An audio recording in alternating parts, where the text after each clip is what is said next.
Going over to you, how do you compare your mindset pre-RPA citizen developer to now, and how you're approaching business and your tasks? So I think getting involved in UiPath has really changed my way of thinking about processes and steps in place for various tasks I have at hand.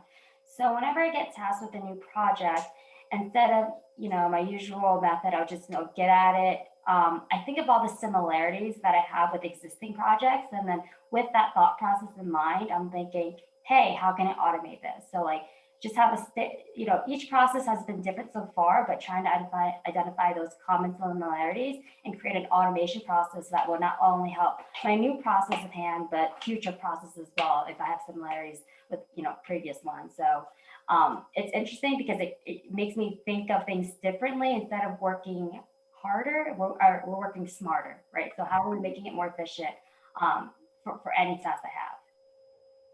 Awesome.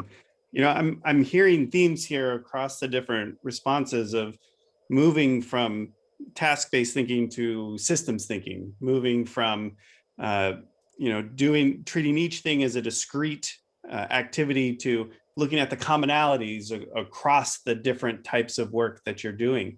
Am I reaching, or is that what you've been experiencing?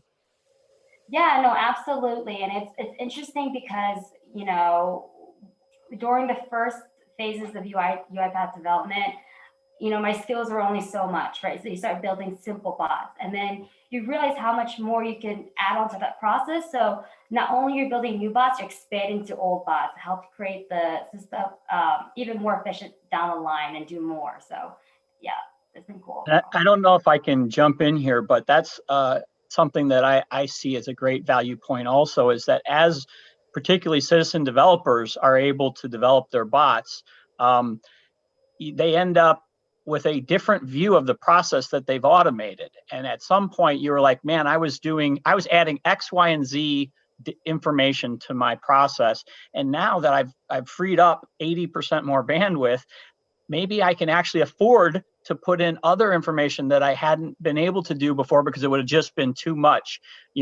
and we just took what the bare minimum that we needed to get the job done. And now we've taken an added value to that existing process just because we could afford to through automation. Right. So that initial simple bot was able to save us X amount of time. And with that time, because we have that time freed up, we can even develop more time to expand that bot to do even more for us.